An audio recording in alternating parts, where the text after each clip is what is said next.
à toutes et à tous, bienvenue dans Top Sport au Palais des Sports de Mulhouse. Ce lundi, avec vous le voyez, un terrain aux couleurs tricolores pour les volleyeuses mulhousiennes championnes de France.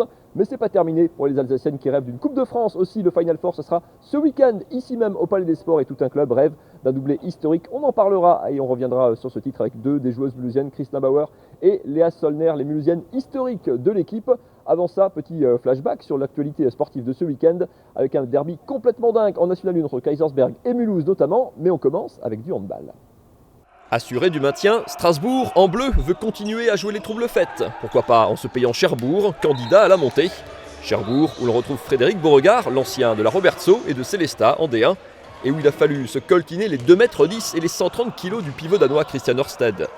Les Alsaciens qui vont souffrir du jeu rapide de Cherbourg, des remontées de balles ultra rapides et terriblement efficaces qui transpercent la défense des Bleus. Et les Normands s'envolent au tableau d'affichage avec 6 buts d'avance, 9-3 après 10 minutes de jeu, un cauchemar. Mais les hommes de Denis Latou ont le mérite de ne rien lâcher et vont continuer à se battre malgré leurs absents et le manque de rotation. En seconde période, Strasbourg revient petit à petit, 4 buts, 3, puis 2 quand le capitaine Grégory Martin marque à 1 minute 30 de la fin. Tout est encore possible, Valentin Porte a même la balle du -1 dans la main, mais le gardien s'interpose. La chance est passée. Derrière, Cherbourg marque et l'emporte 33-30. Une victoire qui envoie les Normands en play-off à 4 journées de la fin du championnat.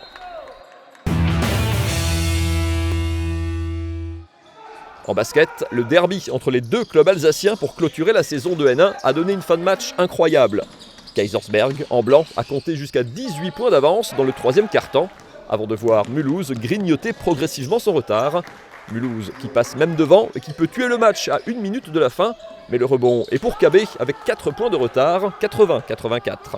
Le temps presse, c'est le pivot Adam El Ghazi qui remonte la balle, qui temporise et qui va trouver Yannick Blanc. Son primé ramène Kaisersberg à 1 point, 84-83 et 48 secondes à jouer. Derrière, Mulhouse joue la montre, mais les hommes de Jean-Luc Monchot perdent à nouveau la balle et offrent presque une balle de match à KB, qui est donc à -1 et 25 secondes à jouer.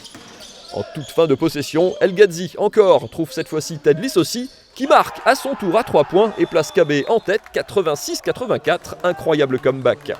Mais ce n'est pas fini, il reste 2 secondes à jouer. Temps mort Mulhouse, et sur la remise en jeu, Quentin Dill hérite du ballon dans le corner de haut panier, son shoot improbable au buzzer tombe dedans, crucifie KB et offre la victoire à Mulhouse. C'était le dernier match de la saison pour les Mulhousiens qui terminent à une jolie 5e place. Kaisersberg a encore 2 matchs à jouer. Les Vignerons sont pour l'instant avant-derniers avec seulement 5 victoires en 24 matchs, mais il n'y aura pas de descente cette saison.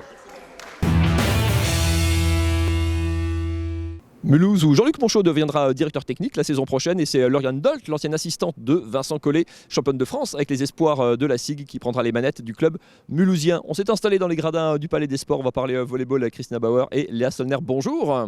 Bonjour. 2 championnes de France de volley avant l'entraînement et dernier, avant le Final Four de la Coupe de France. On va revenir d'abord quand même, on parlait de championnat de France sur ce titre à Béziers, ça a 8 jours maintenant.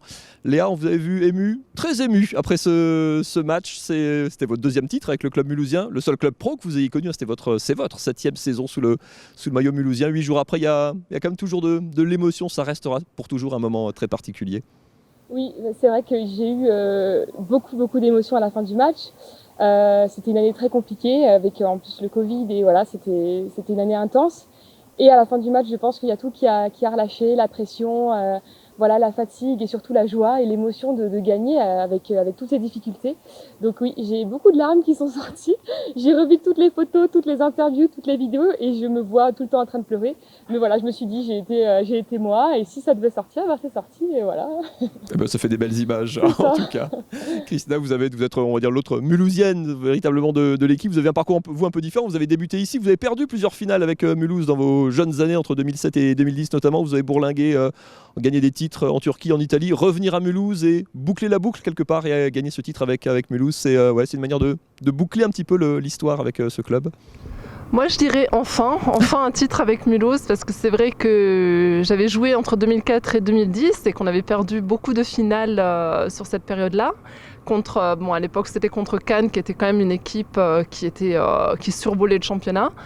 Aujourd'hui, je pense que c'est Mulhouse qui a survolé le championnat cette année. C'est vrai qu'une défaite sur toute la saison et individuellement pour revenir à ce titre, c'est vrai que c'est énormément de fierté et puis forcément beaucoup de satisfaction de pouvoir enfin remporter un titre sous les couleurs mulhousiennes. Qu'est-ce qui a fait la force de cette équipe, Léa, cette année? Il y a eu plusieurs coups durs quand même dans l'équipe. Il y a eu évidemment d'être privé de ce public ici qui remplit ce palais des sports. Il y a eu des soucis de santé dans le staff. On en a eu l'occasion d'en parler. Il y a eu la blessure de votre capitaine, Léandre Liga. On a l'impression, certains disaient autour de l'équipe, chaque coup dur vous a rendu plus fort. En fait, cette équipe, elle a jamais mis le genou par terre. C'est vrai que déjà on avait donc l'absence du public qui a été un manque énorme, en ayant l'habitude de jouer devant un palais plein pratiquement à chaque match. Il y a 2 saisons, même la saison dernière, il y avait beaucoup de monde. Là, c'est vrai que c'était les premiers matchs, ça va. Et puis après, il y a un moment où on commence à s'essouffler parce qu'en fait, on a besoin de l'énergie des gens. Et le public c'était compliqué. Après, effectivement, il y a eu la blessure de Léandra qui a fait mal parce que c'était la capitaine. C'est une fille qui est tellement présente dans l'équipe que voilà. Mais pareil, on a dû rebondir et on a su le faire avec Christina qui est venue et qui s'est tout de suite très bien intégrée. Et en fait, je dirais que toutes les petites difficultés, même les grosses difficultés, en fait, à chaque fois, il fallait trouver la solution. Pareil pour le staff, il y a Magali qui est venue aider. On a su trouver une joueuse comme Christina qui a pu aider. Et toutes les difficultés, on a su les surmonter. Et je pense que c'est ça qui a fait la force de cette équipe cette année. On a trouvé des solutions à tout. On est resté unis. Le club est resté très fort. Et c'est ça qui a fait qu'on est arrivé jusqu'au bout. Et alors que beaucoup d'autres équipes se sont essoufflées avant la fin, quoi. Évidemment, c'est pas terminé, c'est Palais des Sports, il y a un drapeau bleu-blanc-rouge sur le terrain, c'est à la fois pour le titre de champion, mais c'est surtout parce qu'il y a un Final Four de Coupe de France, un nouveau titre à aller chercher pour faire un doublé historique pour le club mulhousien. Christina, c'est le championnat du coup, ce titre, ça apporte de la confiance pour ce Final Four, ou du coup on sent une espèce de pression qui revient au fur et à mesure qu'on se rapproche de cet événement, parce qu'il y a un titre à gagner, un titre que le club n'a jamais gagné, en plus la Coupe de France. Comment le groupe vit ça à quelques jours du tournoi? Forcément, je pense que l'enchaînement des victoires a apporté son lot de confiance à toute l'équipe. Et voilà, on a su profiter du titre de championne de France, mais ça n'a pas empêché que on a repris l'entraînement, on travaille dur, on a un objectif important. Et c'est vrai que quand on a gagné une fois, on a envie de continuer de gagner d'autres titres. Et forcément, ce Final Four à Mulhouse, ce serait une superbe opportunité pour effectivement faire le doublé cette année. On rappelle la formule, demi-finale samedi, ça sera contre Béziers, en plus vos 2 finales en championnat de France, Istres-Mougins dans l'autre, finale dimanche après-midi. Léa, pareil, on est redescendu du petit nuage et il y a cette motivation, elle est la même, ça revient très vite, l'opportunité de soulever un trophée ici au Palais des Sports. Oui, déjà on va être à domicile, donc ça c'est super. Et puis quand on voit une salle comme ça, on a juste envie de jouer, quoi. On sait que ça va être un match. On sait que ça va être un gros match. 2 matchs. Ça va d'abord être un gros match samedi, ensuite il y aura le deuxième. Mais c'est vrai que là on est surtout focus sur samedi avec une équipe qui va, je pense, être revancharde, qui va vouloir venir ici et qui va vouloir aussi autant cette coupe que nous. Donc ça va être un match intense. On s'y prépare. On sait qu'avant on a des petites échéances. On a eu samedi, maintenant on a encore mercredi contre Istres. Mais on a tous quand même le gros objectif en tête, c'est samedi. Et c'est sûr et certain, ça va être un match très intense. Merci beaucoup à toutes les deux, un match très intense que vous pourrez suivre en direct sur Alsace 20. On peut donner le rendez-vous. Alors il y a déjà un premier rendez-vous, championnat d'abord, on va dire répétition générale et remise du trophée de championne de France. Mercredi 19h le match contre Istres, dernière journée de championnat de France. Et puis le grand rendez-vous du week-end, elle vous l'a dit, demi-finale de Coupe de France. Donc samedi 18h la demi contre Béziers. La finale, on croise les doigts, dimanche 15h. Et puis il y a même un rendez-vous basket dans la foulée.